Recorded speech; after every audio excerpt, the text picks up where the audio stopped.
अतना प्यार तो मरही के चाही आ गरम गरम रोटी मेहरारू के मोह न जनला यही के कहल जाला गइल भैंसिया पानी में। नमस्कार प्रणाम गोड़ लागतनी। गरम गरम रोटी खाली नरम नरम हाथ के कतना सुंदर विचार बा इनको।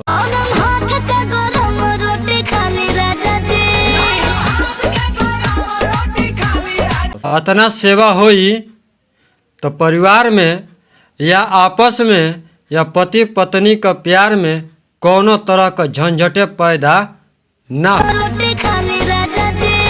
ये वीडियो के देखी कतना खूबसूरत अंदाज में एकदम भोजपुरिया कला के साथ बताओ तरी भौजी।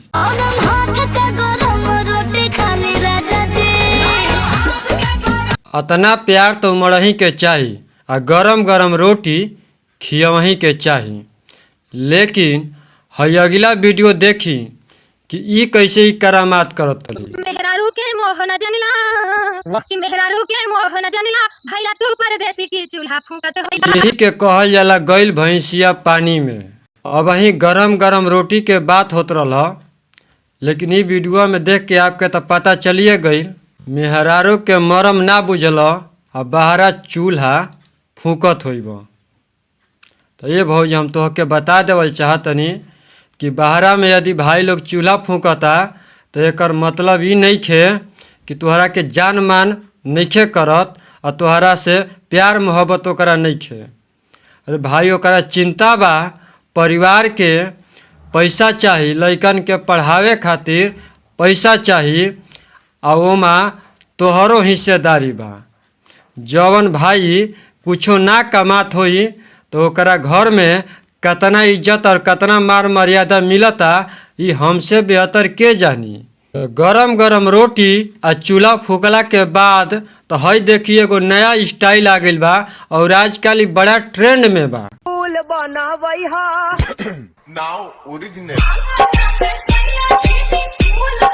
बाप दादा नहैलन गढ़ई पोखरी में आ इनके घर में चाहिए स्विमिंग पूल। अभी एगो नए आदमी राज भोजता।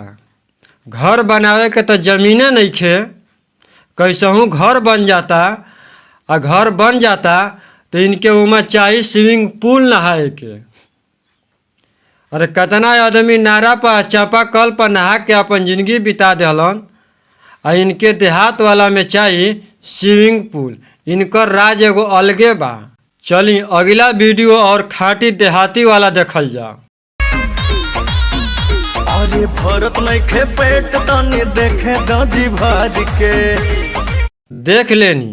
ई हई प्रियंका गोरखपुरिया भौजी, ई जौन गोरखपुर के हई। आ एगो औरी गोरखपुरिया भौजी रहली कि पूरा यूट्यूब पर धमाल में चले रहली।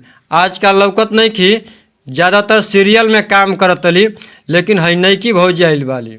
इनकर वीडियो वायरल तो नहीं के होत, लेकिन आप लोग के वायरल कईल जरूर काम बा। एक दिन हमसे लाइव जुड़ रही और कहतली कि भैया लोग हमारो सपोर्ट करा जा। तो हम कहतनी ये गोरखपुरिया भौजी के भाई लोग सपोर्ट करा जा। भाई लोग ये वीडियो देख के कैसन लागल? ये में हमेशा बात भोजपुरी में होला और जेकर शॉर्ट रील जोन शॉर्ट वीडियो बा, छोटा छोटा वीडियो बहुते मनोरंजन और कला देहात वाला बा, खूबे नाच गाना से भरपूर बा। तो वीडियो अच्छा लगल हो कि तो चैनल के सब्सक्राइब करो भैया, लाइक करो और सपोर्ट हमके जरूर करो।